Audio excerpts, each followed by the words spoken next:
Ayan, magandang umaga po sa atin lahat at dumako na po tayo sa ating pong preaching of the word, ang ating pong message para sa araw na ito.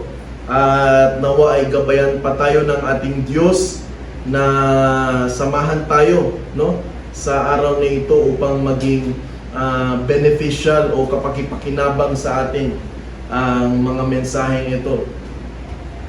May isang magsasaka na may takot siya sa Diyos matapos niyang itanim ang kanyang mga pananim. Araw-araw po siyang nananalangin na sana'y umulan. Ngunit ilang linggo na ang lumipas, wala pa ring ulan. Medyo siya ay disappointed na, kaya ito pinagtawanan siya ng mga kapitbahay niya. Isang umaga, habang naglalakad siya sa kanyang bukirin at nananalangin, alam niyo po, ito'y kwento, unti-unting dumilim ang langit at bumuhos ang ulan. Hindi lang sa kanyang taniman, kundi sa buong lalawigan. Nang tanungin siya kung hindi ba siya nadismaya sa pagkaantala ng ulan, ang sagot niya lang ay, hindi ko sinusukat ang katapatan ng Diyos sa panahon ko, kundi sa kanyang panahon. Sinasabi niya, hindi magiging sukatan ang katapatan ng Diyos sa oras ko, kundi doon sa panahon ng Diyos. Kung kailan nanaisin ng Diyos, ay yun ang mangyayari. Dito, malinaw ang punto na may Diyos. May Diyos na kumukontrol sa ating sanlibutan. Last Sunday po ay naumpisahan natin i-share ang God's providential work. Una dyan, work of God over nature. Providential work of God over human history. Providential work of God over incidents.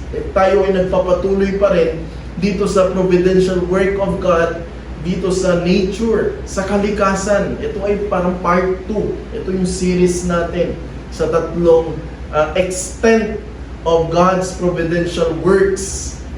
Kaya kapag sinabi natin na providential control, sabi ko nga last Sunday, tinutukoy natin ang aktibong pagkilos ng Diyos sa bawat bahagi ng kanyang nilikha.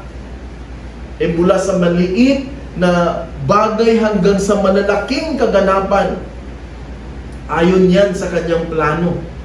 Ayon sa kanyang plano. Malinaw po ang mensahe sa napag-aralan natin, no? Dito nga sa Jeremiah chapter 10 verse 13, sabi dito, pagkarinig ng kanyang utos, umugong ang mga tubig sa kalangitan. Napagsama-sama niya ang mga ulap mula sa lahat ng hangganan ng lupa. Nagagawa niyang pakislapin ang kidlat sa gitna ng ulan at nagpapaihip sa hangin mula sa kublihan nito. Dito kapansin-pansin paano niya dinidiktahan sa kanyang probidensyang kapangyarihan ang kalikasan. Kaya sa pagpapatuloy ng pag-aaral natin sa temang ito, let us consider the sermon title, Diyos na buhay at makapangyarihan, ang hari ng kalikasan.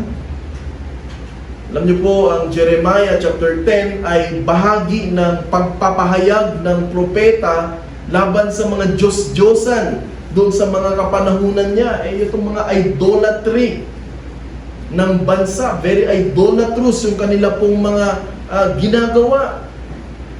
Sa mga talatang nauna, mapapansin natin sa verses 1 to 10, inilalarawan ni Jeremias na ang kawalan ng kapangyarihan ng mga Diyos-Diyosan.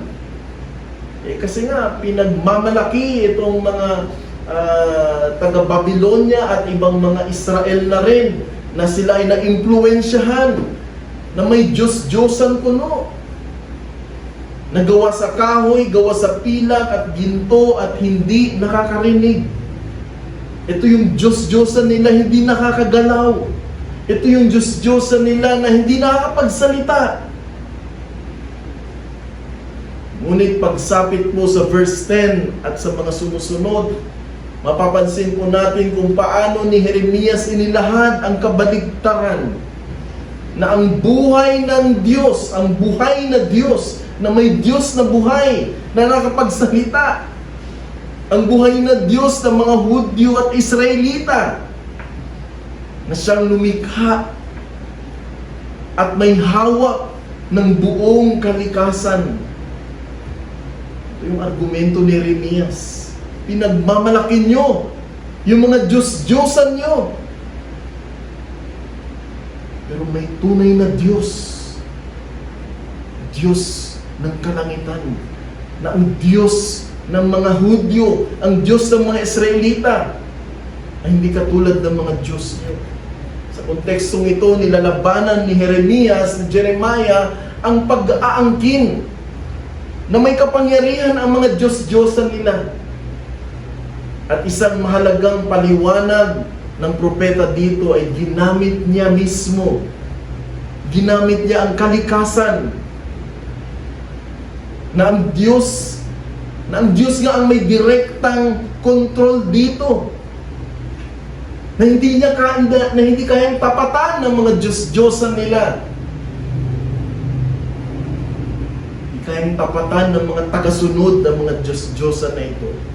Mahalaga po ang paliwanag na ito sapagkat kulang ang magiging presentasyon ng pagiging soberano ng Diyos kapag nagkataon po walang ebidensya na nagsasabing nasa kamay ng Diyos ang takbo ng kaligtasan. Kaya ito ay parang presentasyon, parang counter statement, counter affidavit ni Jeremiah sa mga nag-aangkin at nagsasabing mas makapangyarihan ang Diyos nila. Kaya pumunta tayo po sa unang punto.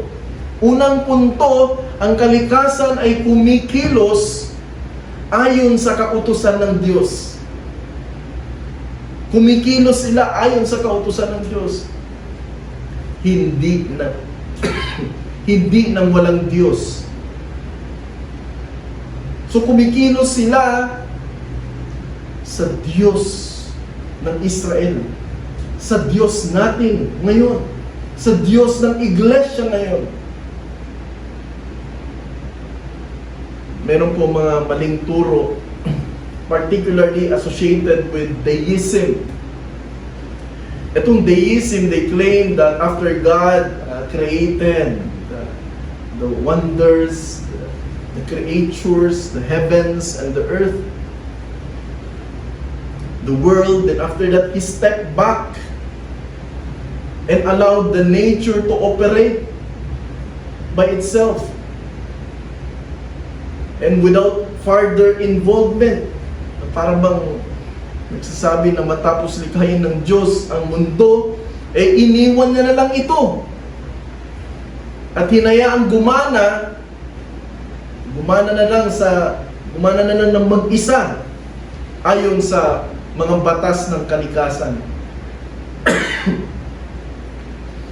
Itong view na ito, it compares doon sa Diyos na parang gumagawa ng relo, clockmaker, who constructs a precise and intricate mechanism, the universe. So ang ginagawa ng clockmaker, he winds up and then he leaves it to run independently. Nang wala na yung clockmaker, di ba ganun yung relo? Makatapos na gawin, ayusin, ilagay yung nararapat mga bagay dyan, tapos hayaan niya na lang at mag-isa siyang gumagalaw, di po ba? So ganun ang kaisipan ng tinatawag na deism, na after na ginawa ng Diyos ang lahat ng bagay sa langit at lupa at hinayaan niya na lang. Hindi po ganun ang Diyos.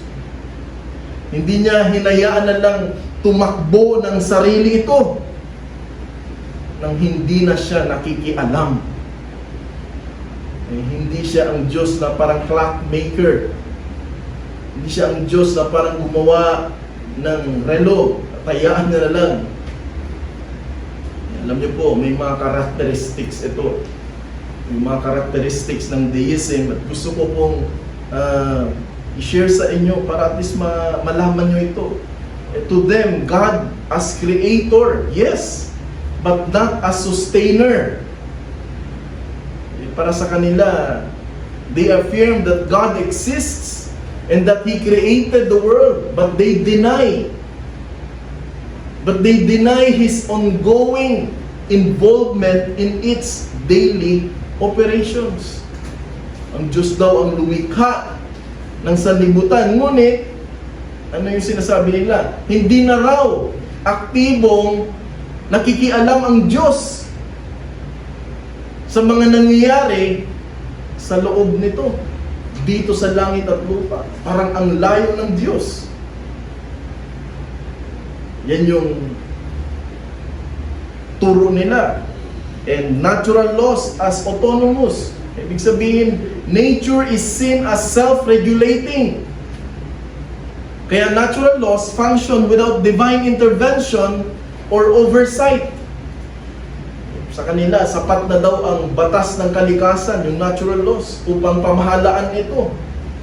At hindi na kailangan ang Diyos upang ito'y umandar. Nandun nga yung perception nila about God being a clockmaker. They also reject mga miracles and revelation. So itinatanggi nila itong mga himala, mga propesiya, mga banal na kasulatan bilang tunay na salita ng Diyos. At hindi natin tinatanggap ito. Bakit? Malinaw po yan sa sinabi sa Nehemiah chapter 9 verse 6. Sinabi po sa Nehemiah chapter 9 verse 6, ito sinabi, ikaw ang Panginoon, ikaw lamang. Ikaw ang gumawa ng langit. Ng langit ng mga langit. Sabi niya dyan. Pati ng lahat ng nagtatanaw roon. Ng lupa at ng lahat ng bagay na naroon. Ng mga dagat at ng lahat ng naroon. At pinanatili mo silang lahat. No? Take note ha. Pinanatili mo silang lahat. At ang mga hukbo ng langit ay sumasamba sa iyo. Nakita mo yun? Pinanatili niya at sumasamba daw. Sumasamba daw sila sa iyo. Kahit pa daw yung mga planeta na yan ay sumasamba sa Diyos. Kaya hindi maaaring sasabihin ng iba na ang mga planetang iyan, sun, moon, stars, ay mga Diyos nila. Sapagkat sinasabi dito na kahit pa man daw itong mga planetang ito, itong mga stars between sa langit, sila daw ay sumasamba sa Diyos. Makikita natin sa Hebreo chapter 1 verse 3. Sabi diyan, kanyang inaalalayan ang lahat ng bagay sa pamamagitan ng makapangyarihang Diyos, makapangyarihang salita. Sabi sa Colossus chapter 1 verse 17, sa kanya'y nananatili ang lahat ng bagay. Nananatili. Sabi din sa awit 104 at Job 38 to 41. Makikita natin dyan. Ipinapakita kung paanong aktibong pinamumunuan ng Diyos ang panahon, ang kalikasan, at mga nilalang. So dito kapatid, sa mga talatang iso, we see that we can see the sustaining and preserving, the sustaining and the preserving providence of God to His creations. Ano po yung punto natin? We believe in the natural laws. But natural laws are part of God's creation and are sustained by God. And that God is not confined to natural laws. And He has not withdrawn Himself from natural laws. Malinaw yan sa sinabi sa Genesis chapter 1. It was good. Lahat ng ginawa niya, it was good. Ibig sabihin, it remains good until now. Kahit magpahanggang ngayon po. Libo-libong taon na nakaraan. Yung mga salitang, it was good. It remains good until now. Why? Because they are being operated by the hands of God. Ano yung punto natin? Everything is already effectively, sufficiently provided for all of His creation to function according to its design. It was good. Ibig sabihin, no lacking or anything that will make His creation vulnerable to dysfunction. Because it was good. And it is still good. Ito man ay sanlibutan because our federal head, Adam and Eve, fell into sin. And because of that, it dragged with them the nature, the creation. Kumbaga, pati yung sanlibutan, ang kalikasan, ay corrupted din ng kasalanan. But it remains good because God is in control.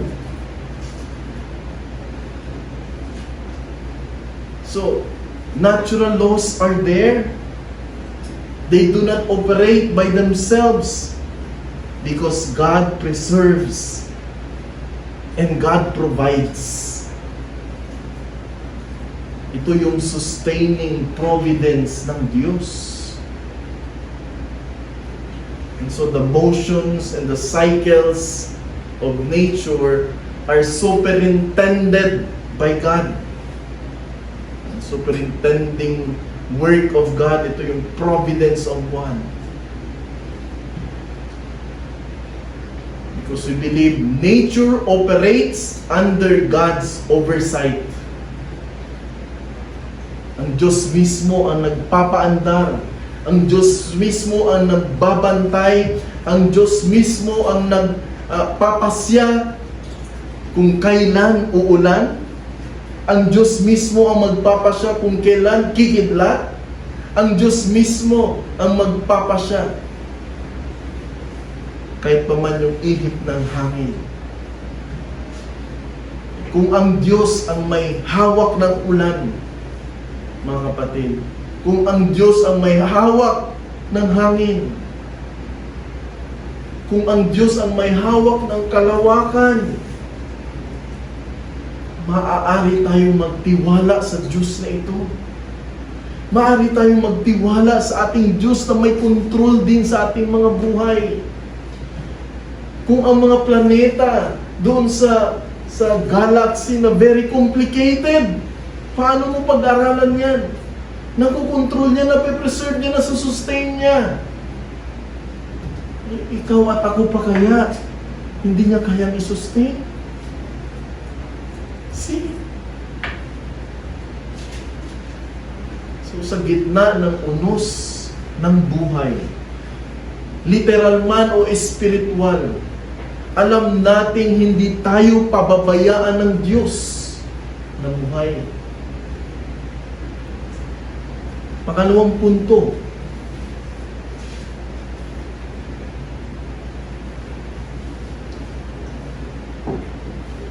ang Diyos ang tunay na hari, hindi ang kalikasan o ang bituin. Sabi sa Isaiah chapter 40 verses 25 to 26, Sa Tagalog, sabi dito, kanino ninyo ihahambing ang banal na Diyos? Kanino? Kanino siya ihahambing? Kanino niyo siya itutulad? Maitutulad? Mayroon ba siyang katulad? Sabi ni Isaias, tumingala kayo sa langit. Sino ba ang lumikha ng mga bituin? Sino ba ang sa kanila ay nagpapakilos? At sino ba ang nagbibigay ng kanilang pangalan? Dahil sa kanyang kadakilaang kapangyarihan, kanyang dakilang kapangyarihan, walang nawala sa kanila kahit isa man. So makikita natin dito yung omniscience ng Diyos, yung vast knowledge ng Diyos.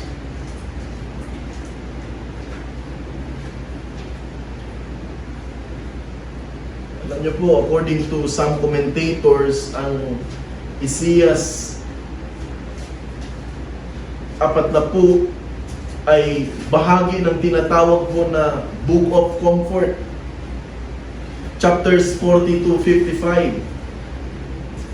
Ito ay sinulat upang bigyan ng pag-asa ang Israel na sa gitna ng pagkabihag nila sa Babylonia. Isa sa mga pangunahing tema ay ang paghahambing ng tunay na Diyos ng Israel sa mga huwad na Diyos ng mga paganong bansa, lalo na sa mga astral o astral deities, mga Diyos-Diyosan na kinakatawan ang araw, buwan at mga bituin. May babala nga dyan ang mga propetang Jeremias at Isaias. Sabi nila, ang mga ito'y mga bagay na nilikha lamang ng Diyos at hindi sila ang dapat sambahin. Ito yung babala ng mga propeta dito. Diyan sa verse 25 sinasabi, kanino ninyo ako itutulad o kanino ninyo ako ihahambing? Inilalantad dito ang kawalang kapantay ng Diyos sa kanyang kabanalan at kapangyarihan, na siya'y tinatawag na ang banal sa Hebreo. This is Hakadosh. Ito ay nagpapahiwatig ng kanyang natatangi, hiwalay at walang kapantay na kalikasan.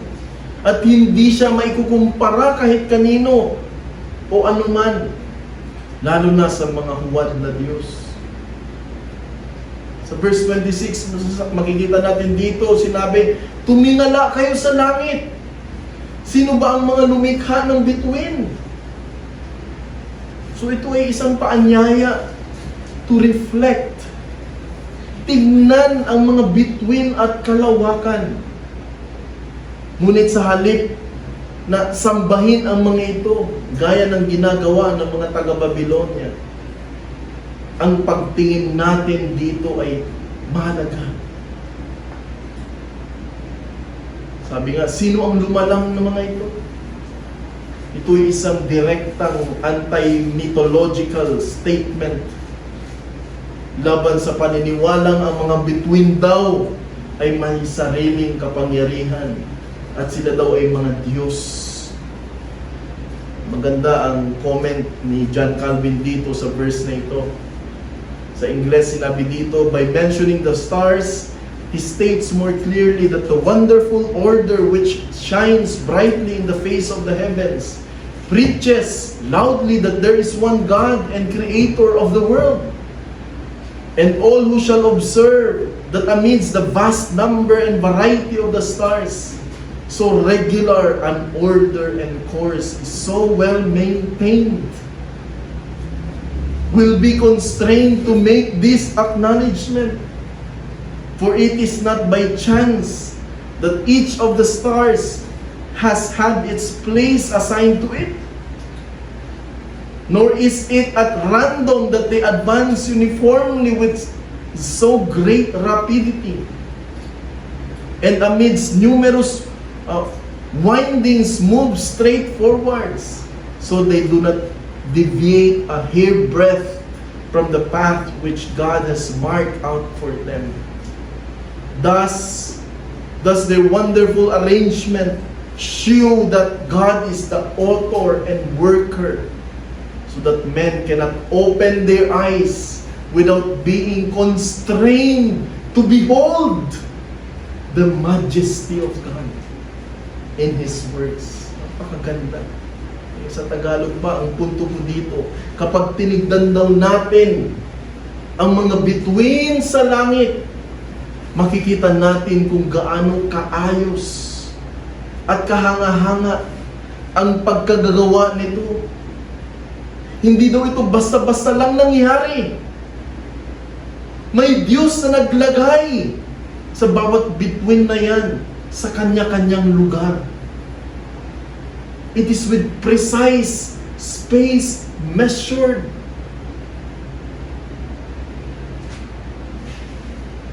Kung ang sun ay mas malapit sa earth, sunog na tayo. Pero napaka-precise yung paglagay, yung distance ng bawat isang ito. Bakit? Alam ng Diyos. Alam ng Diyos ito. Naglagay sa bawat bituin sa tamang lugar at nagpapaikot sa kanila ng tama at sabay-sabay. Dahil dito, kahit sinong tumingin sa langit ay mapapaisip, may Diyos talaga na makapangyarihan at dakila na gumawa ng lahat ng ito. Ano po yung theological emphasis natin dito? Kaya may tinatawag tayo Soli Deo Gloria. Ang kalikasan ay hindi dapat sambahin, kundi dapat ituro ng kaluwalhatian pabalik sa Diyos. Ay dapat pabalik sa Diyos. Ang kagandahan at lawak ng kalawakan ay hindi para sambahin, kundi para ipakita ang kadakilaan ng lumikha. Kaya kung makita mo yung ganda at kung gaano ito kaakit-akit sa mata ng tao, ang ganda ng langit, yan ay udyok sa atin, hindi para sambahin mga yan, kundi para ipaliwanag sa atin, ipamukha sa atin na may Diyos. Ang gumawa niyan ay Diyos. At pasalamatan mo ang Diyos. Ang ibang mga idolatros na tao ay sinasamba. May mga nagsasamba sa araw, may nagsasamba sa bituin. Kaya nga, yung tinatawag na astral deities. Sabi sa Psalm 19 verse 1, ang kaluwalhatian ng Diyos ay ipinapahayag ng kalangitan. Ang ginawa ng kanyang kamay ipinapakita ng kalawakan. So, ang pagpapanatili ng Diyos sa mga bituin, sabi dyan sa verse 26, ay malinaw na larawan ng probidensya ng Diyos. Hindi lang niya nilikha ang mga ito, kundi patuloy niyang pinananatili at pinamumunuan. Katulad ng sinabi sa Colossus chapter 1 verse 17, ano sabi doon? Sa Kanya nananatili ang lahat ng ito. So hindi niya pagkatapos niyang nilikha ang mga bagay-bagay na ito sa langit at sa lupa at pinabayaan niya na lang, hindi po. May direkta pa rin siyang involvement hanggang ngayon. Ito ay paanyaya, panawagan sa atin na maging mabuting katiwala ng kalikasan. Tama po ba? Maging mabuting katiwala tayo ng kalikasan. Huwag basta-basta magtapo ng basura. Magsunog. Tama lang yun. Sabi nga, kaya nga, meron na tinatawag na climate change. Ito yun. Nagiging abnormal na yung takbo ng panahon. Why? Sinisingil na tayo. Hindi natin, iniingatan kasi yung kalikasan. Tayo din ang may sala. Dapat maging magbubuting katiwala tayo. Bakit? Dahil may direktang involvement ang Diyos dyan.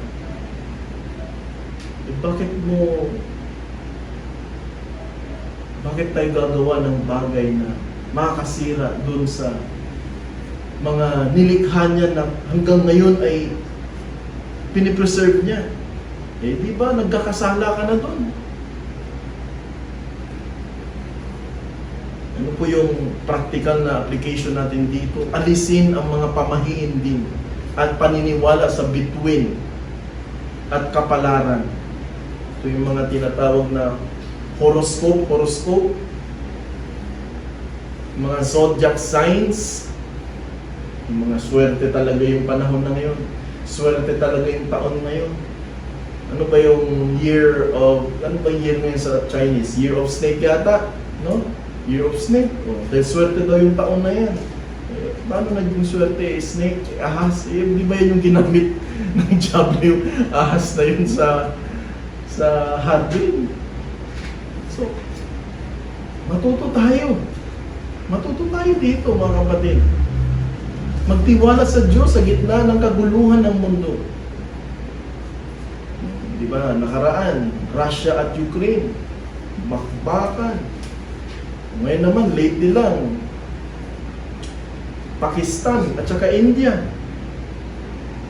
Buti na lang, sa providensya ng Diyos, ginamit itong si President Trump. Nahinto yung kanilang ngayon.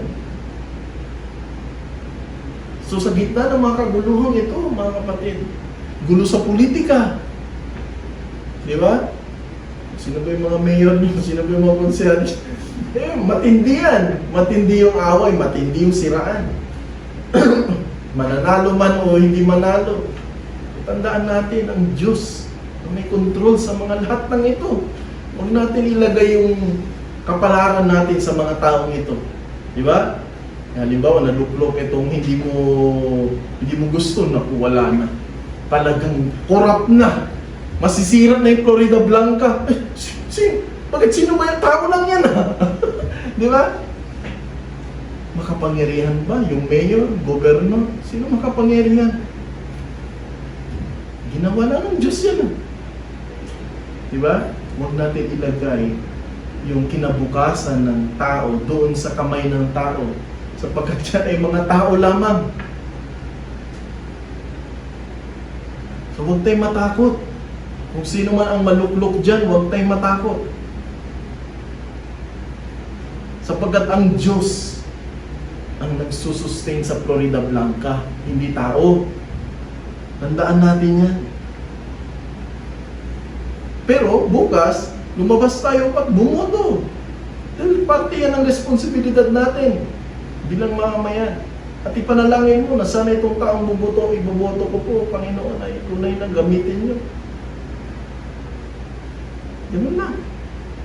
Huwag mo nang makisawsaw sa mga ibang politiko dyan na, di ba? Kristiyano ay non-partisan tayo. Bilang iglesia, hindi tayo nakikisawsaw sa mga ganong klaseng bagay. Bumoto ka. So, ang Diyos ang may kontrol. Ang Diyos ay walang kapantay sa kapangyarihan, kabanalan at kaayusan. Hindi nagagawa ng mayor yan. Yung nangakong gagawin kong malinis ang Florida Blanca, malayo sa mga kriminal, aasenso yung Florida Blanca. Nakailang mayor na tayo, umaasenso ba tayo? Bakit? Yun nga sinasabi natin, huwag mong ilagay yung tiwala mo sa tao. At the same time, gawin mo din yung tungkulin mo bilang mamamayan. Hindi tayo umaasa lang sa mga opisyales. Hindi yung tipo pati basura mo, hanapin mo pa yung ibang tao para itapon yung basura mo. Ano yan? Di ba? Ang kalikasan ay hindi isang Diyos kundi isang nilikhang instrumento ng kanyang kapangyarihan. Ang tunay na pananampalataya ay hindi umiikot sa kapalaran o kalikasan, kundi sa lumikha nito.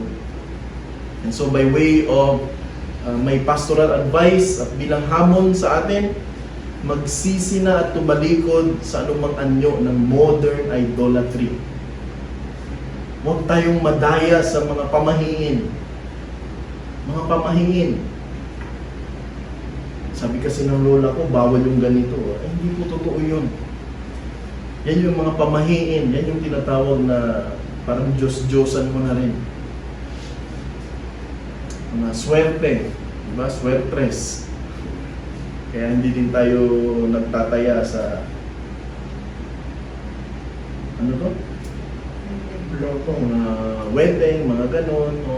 Kasi yung buhay mo ay nasa Diyos, hindi nandun sa mga numero. At magpakatatag sa gitna ng kaguluhan. So kung ang Diyos ay may ganap na kontrol sa bilyong-bilyong bituin sa langit, gaano pa kaya sa buhay natin? May kontrol din siya. So ito ay paalala po sa atin. Kung ang landas o kung ang kalangitan ay hindi nawawala sa landas nito, tiyak na hindi rin mawawala ang plano ng Diyos para sa iyo. Hindi rin mawawala ang Diyos para sa atin. Kaya patuloy tayong magtiwala sa ating Diyos, mga kapatid. Huwag sa tao. Huwag sa mga nanunungkulan. Respetuhin natin sila. Sila iluluklukin ng Diyos. Kung sino man mananalo dyan, parte ng plano ng Diyos yan. At hindi mo pwedeng sabihin na, wala, pinanalunan kasi ng demonyo yan. Wag! Sapagkat Diyos din ang gumagalaw dyan. Magpasakop tayo sa salita ng Diyos, hindi sa mga bagay-bagay na pangyayari sa ating paligid. Exegete the Word of God. Not the situation, not the circumstances. That's our ultimate exegesis. Our faith is in the Word of God, not in any circumstances. So tayo po ay manalangin. Panginoong Diyos, kami ay muling lumalapit sa inyo at nagpapasalamat. Tunay nga kayo ang may akda at kayo lamang ang Diyos na makapangyarihan sa lahat, na ikaw ang nagtatag ng langit at lupa, at kayo din ang sa inyo pong sustaining and preserving providence ay patuloy nag-ooperate ang mga planetang ito. And kahit kami, O Lord, salamat dahil napakabuti nyo. At nawa ay patuloy kaming gabayan nyo at maging magandang katiwala din sa mga kalikasan ito. Upang sa gayon ay maging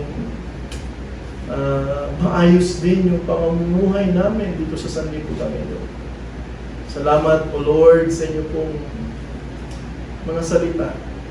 Nawa ay nagabayan kami, O Diyos, at naliwanagan sa aming pong tungkulin bilang isang Kristiyano. Ibigay namin hindi yung tiwala namin sa tao, kundi, O Diyos, sa inyo lamang, sa inyo pong mga salita. Ako sa mutalangin sa tayong pangalan ng Panginoon Jesus. Amen. Amen. Amen.